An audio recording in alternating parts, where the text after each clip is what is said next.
Over here. Right up here. Got him right up here.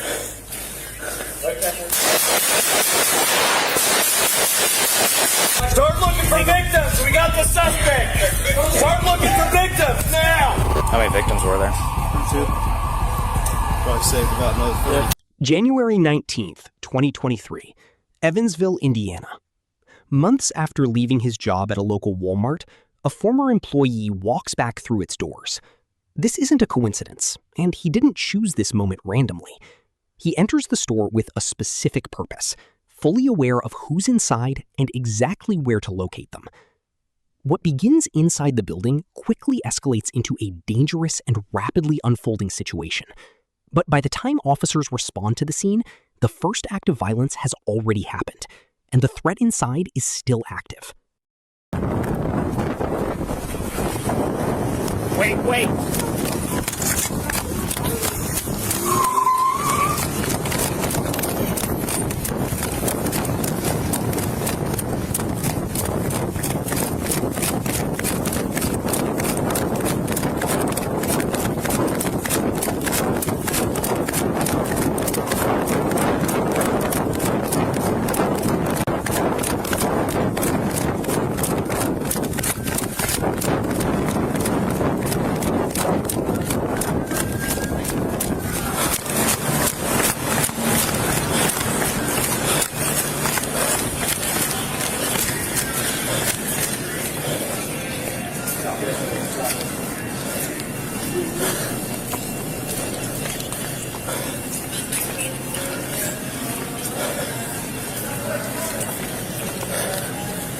Behind you guys.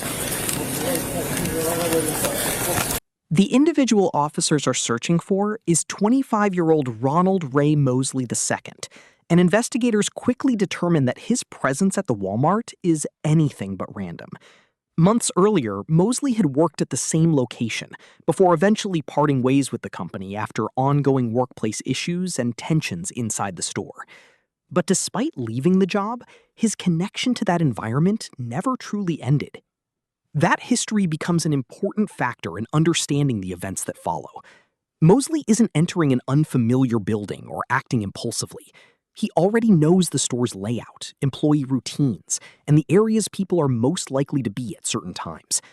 From the moment he walks through the entrance, he moves with purpose and familiarity rather than hesitation. And by the time responding officers arrive and begin clearing the aisles, they're no longer dealing with an uncertain disturbance call.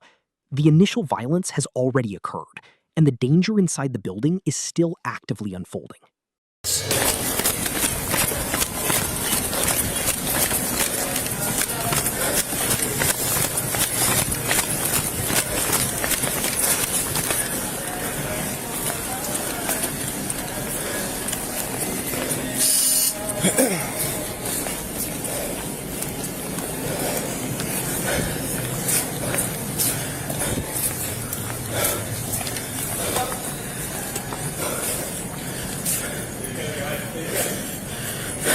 Push southwest. Yeah. Stack up. Let's go. Right.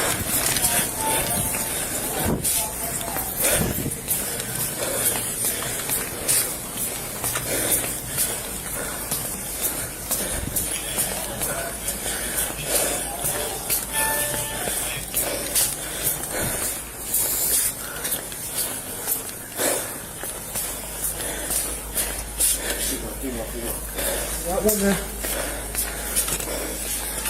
I don't know if she's shot.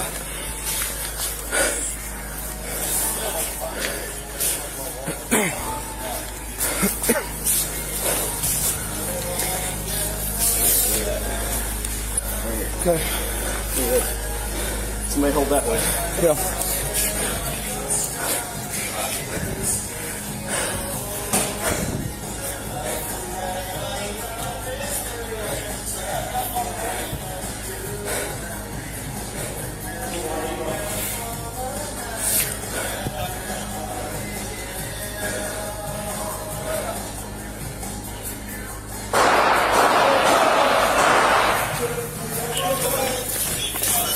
Where we at?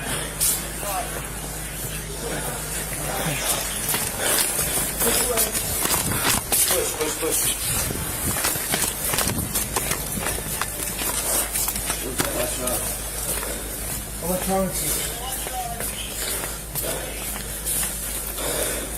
Great, we're back. Go. I have a shield. Anybody? Right up here, right up here. Got him right up here.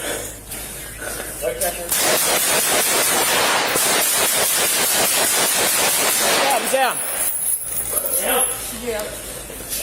Hands! Let's see your hands! Put your hands! Shots fired, subject down. He's got a gun in his right hand! He's still got the gun in his hand, guys, on the ground. Drop it down!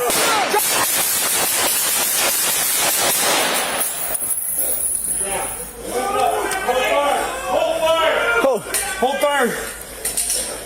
He's down! Push that. Stand 4 subjects down.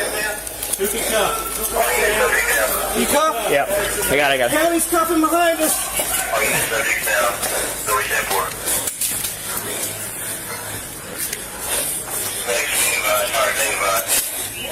I don't know if this is more for you guys. Hey! Tools and hardware. Tools and hardware. So you want to help me roll him? Suspects detained. Start looking for victims. We got the suspect. Start looking for victims now. It ain't gonna happen, boys. Unless somebody gets me, help me. Cuff him. Roll him.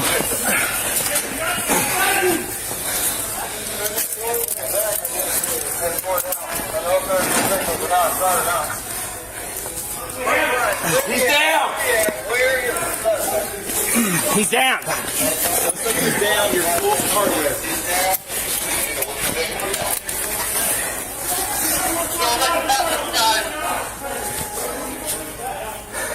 When Mosley opens fire on responding officers, investigators do not view it as an isolated outburst, but as the continuation of behavior that had already surfaced months earlier inside the very same Walmart. His departure from the company had not been routine or voluntary.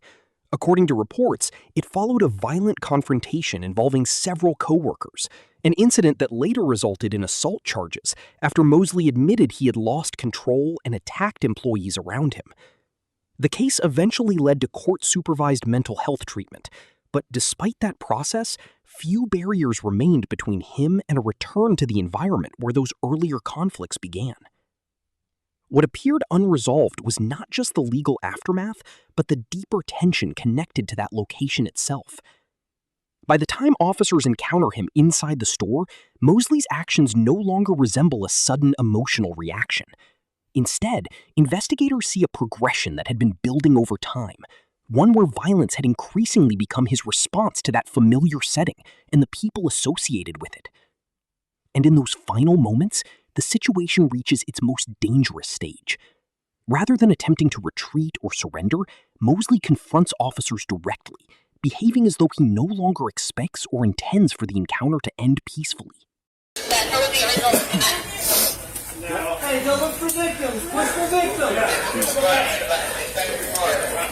You shot. Jared, stay here. I shot. Everybody shot. Stay here. We'll check him. Eagleson, go ahead.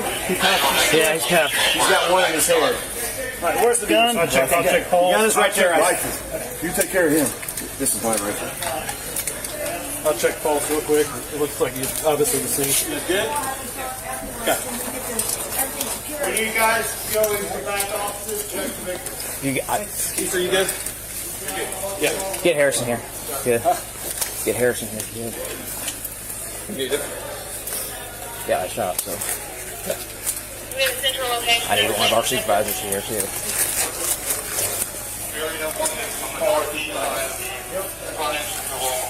Eagleson, what do you need?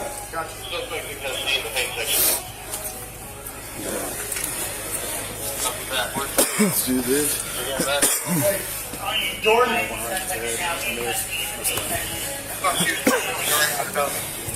My cuffs are on him. All right, come over here.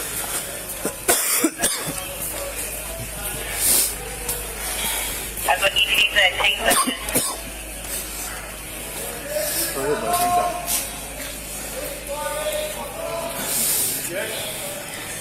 Yeah, I'm good. Answer that. The suspect is in the patient section. I think so. Yeah. How are you hearing me?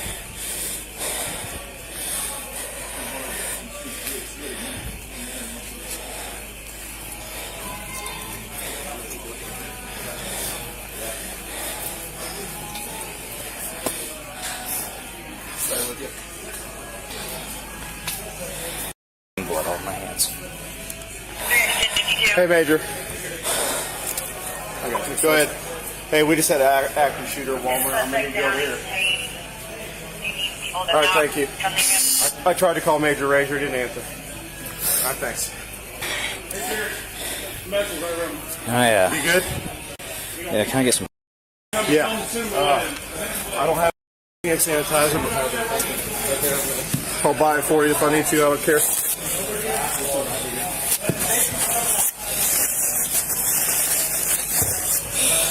Alright? Yeah. Hey, I need a uniform. A heel here. Yep. I need you to walk on the ground and figure out where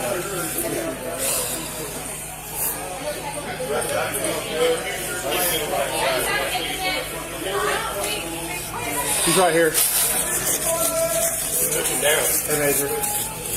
Hey, sorry to wake you up. Hey, we just had an active shooter at Walmart West. We got deputies involved, suspects down. All officers are okay, but don't know if you need to come out here. I called Major Corn too. So, yep. But one of our deputies stopped the threat. Jordan Keister. Dispatch clear. Yeah, we're good. Yep, I'm here. I was working off duty. I was third or fourth here. I know. Do you want me to call Lieutenant Sunderman or? That's how I know if any of my rounds hit him. Doesn't matter right now. Don't worry about it. Mark Harrison, he just pulled up. Only ones that I had were the original females who were removed from the building. We had a second one northeast side of the building. None of our guys were on the gunplay, right? Huh? Yes, you did? Yes. That was the original victim that was taken out back door. Deputies have a victim. I am going to Call up the location. Shoot you up. Otherwise, bring witnesses to the pharmacy door. He's taking care of stuff right now, so I know. I'm the one. Down. Union 301, sweeping and Yep. any victims? AMR is out with a victim who got shot in the face right now. Okay, I will call him right now. Two officers to the pharmacy door. All right, thanks, man. Not doing anything right now. Come to the pharmacy door. I'm gonna call Sunderman. I see somebody stay with you. Hey, if we got You do anything wrong? crime scene take me. Let that somebody stay with you. Do you need something to drink or anything? Hey, just another thing. Just take everything off. My pets are on the guy, so just, they said it's no rush, but just enough around. Yep. So. As officers begin securing the scene, additional details start to change the understanding of how the events unfolded. Investigators determined that Mosley's arrival at the Walmart was not impulsive or unplanned. Before leaving his residence, he reportedly left behind a written note describing how he expected the night to end, suggesting that a confrontation with law enforcement had already been anticipated rather than accidentally triggered. That discovery alters the context of everything that occurred inside the building. Authorities no longer view the incident as a spontaneous act of violence, but as part of a sequence intentionally set in motion toward an inevitable escalation. His actions inside the store reflected that planning as well. Instead of moving through crowded public areas at random, Mosley reportedly headed directly toward an interior section where employees were likely to be gathered, an indication of his familiarity with both the building layout and staff routines from his time working there. Meanwhile, the severity of the initial shooting becomes increasingly clear. The primary victim was found suffering from critical gunshot injuries after being struck at close range in a vital area, requiring immediate emergency transport under life-threatening conditions. During the chaos, another employee made a decision that investigators later credited as potentially life-saving. Rather than fleeing the building, she returned to help the wounded victim and managed to move her into a secured area before the suspect could locate her again. All of this unfolds as employees and customers rush to evacuate the store, underscoring the level of danger faced by dozens of people trapped inside a confined environment during an active and rapidly evolving threat. And that's what gives greater weight to officers' later assessment of the incident. They were not simply responding to a shooting already in progress, they were entering a situation that, by its apparent design, had the potential to escalate far beyond the initial attack. You hang out with him, I got. Yeah.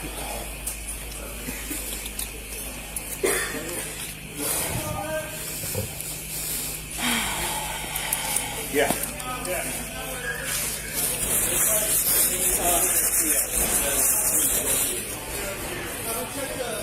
Good? Yeah.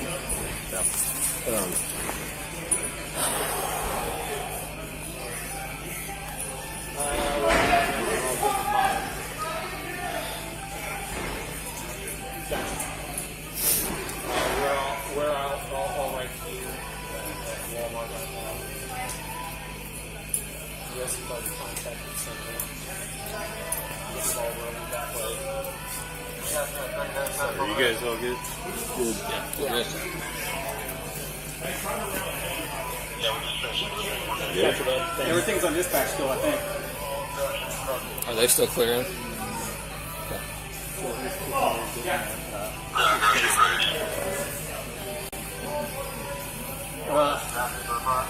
Other than you right now, go ahead and search around and my sister's standing back here. Do you need me to do anything else?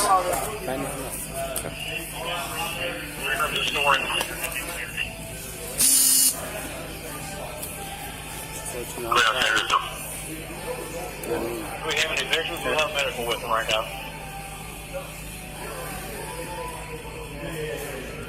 Pistol? You might 4, you might 5.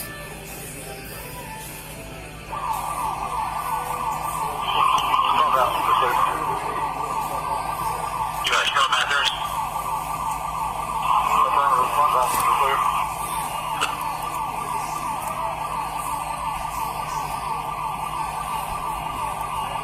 Yeah, I called Razor. He said just start the OS.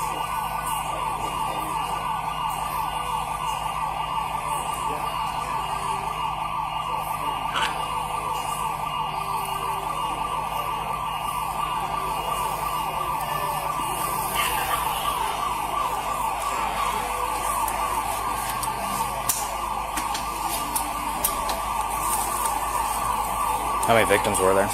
2. Probably saved about another 30. If you guys want to stay over, if it was probably going to need the help. Clear out traps. What's that? You guys can stay over for a while. As long as needed. You're going to need it. Okay? Yep.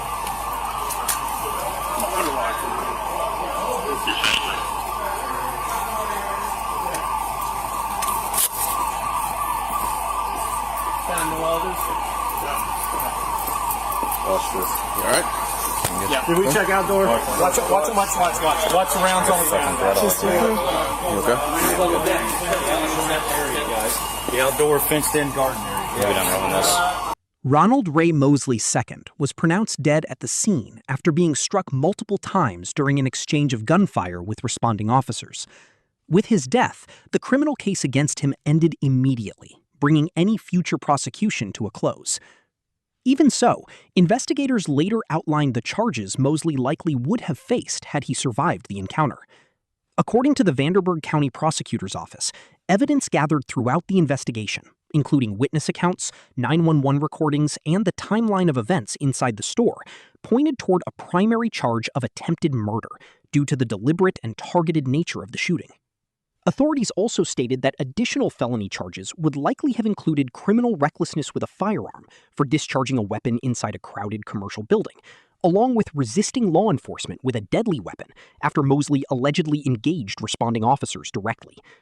Under Indiana law, an attempted murder conviction alone carries the possibility of decades behind bars, and when combined with the additional charges, prosecutors indicated the potential sentence could effectively have amounted to life imprisonment.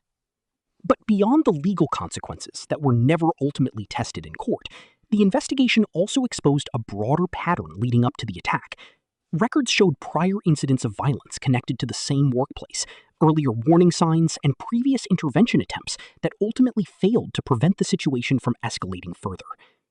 In the end, investigators were left examining not just the attack itself, but the series of unresolved events that preceded it, circumstances that only fully drew a law enforcement response once the violence was already underway.